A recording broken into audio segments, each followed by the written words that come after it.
Hello everyone, and welcome back to another DioField Chronicle overview video. After looking at some of the questions online about DioField Chronicle, and specifically about how to build and upgrade your characters, I thought doing an overview on the subject might help answer some of those questions, so here we are. We'll start by talking about the 5 stats each character has and how those can be modified, and then we'll move on to using SP to upgrade skills and AP to upgrade passive abilities. We'll also discuss how to switch out different skills. So let's get started.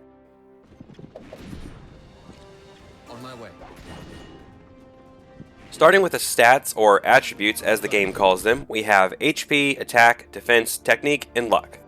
The first 3 are pretty self-explanatory, being your health, how much damage you do, and how much damage you can negate, respectively. The next 2 have to do with damage dealt and critical rate. According to the attributes section under the help menu in-game, Technique affects all skill damage and critical hit rate, while Luck affects damage dealt and critical hit rate. Now, I don't know the exact mechanics behind this yet, but the way I understand this is that Technique will increase the crit rate of your skills specifically, not your overall crit rate, as Luck calls out what I assume to be auto-attack damage and auto-attack crit rate. This interpretation makes the most sense to me, but one could interpret it as Luck affects all damage, and both Technique and Luck affect crit rate. But this seems to me like it would be a little redundant. Regardless, there is the attribute breakdown. These attribute scores are increased automatically as you level up, so our main method of modifying these actually comes from the accessories and weapons with which we outfit our characters. So using the money we gain from completing missions, we can purchase better gear to improve our attributes. For example, equipping the Sapphire Bracelet will improve our attack rating. If, however, we'd rather increase our skill attack damage, we could equip the Sapphire Necklace instead.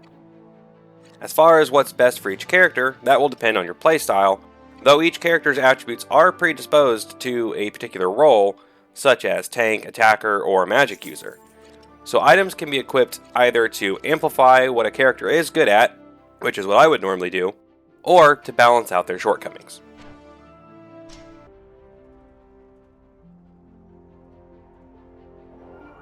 A couple of missions into the game, we are given access to the skill tree to upgrade our various skills. First, let me quickly correct myself from my last video.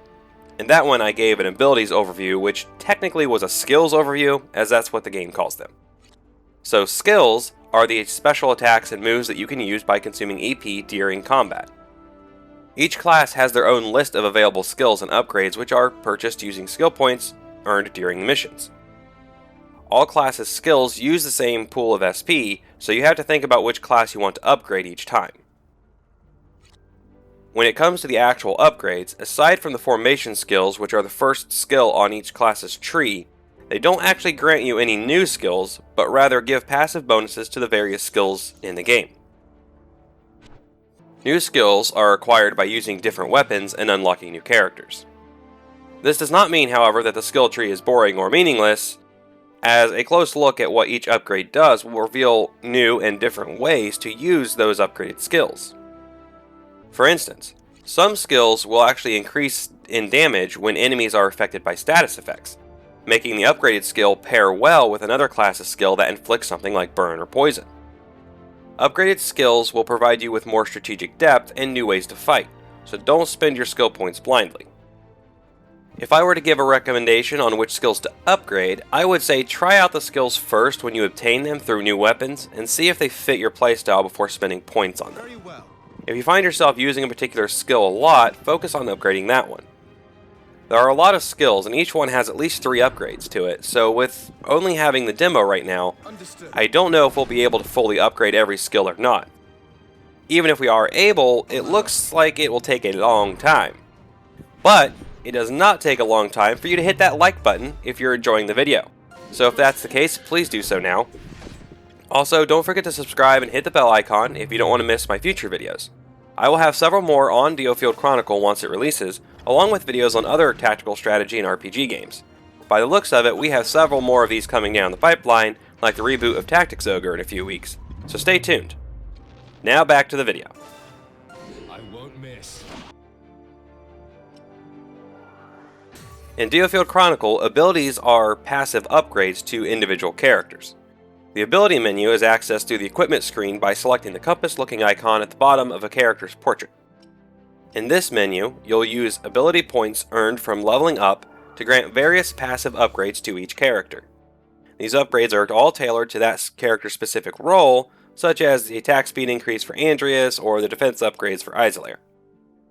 A quick look at these upgrades shows you that while each character still has their predisposed roles, you can use these upgrades to modify those roles slightly, such as in Andreas' case, adding more damage to a particular enemy type such as archers, or doing more damage to enemies afflicted by a status condition.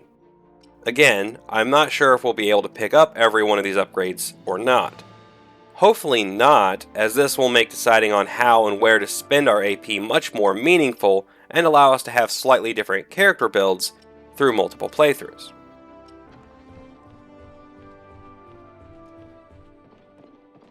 Finally, how do we pick up different skills? Well, as I mentioned earlier, it's through equipping different weapons.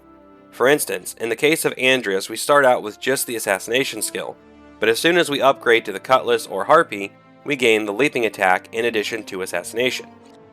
Once you unlock the next shop tier, which is done by giving 1500 gold to this guy, you are able to purchase the knight's short sword, which keeps leaping attack, but swaps out assassination for dagger blitz. So depending on which weapon you go with, you can change the playstyle of your character. Taking the knight's sword turns Andreas into more of a crowd control character than a single target damage dealer. Switching out Waltequin's staff to the knight's staff switches her from a primarily healer role to a primarily controller role. These weapon choices also change your character's attributes slightly to favor the new role as well.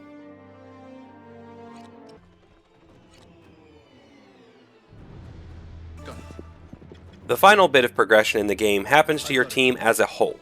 As you play the game, you'll level up your mercenary unit, allowing you to earn rewards and perks.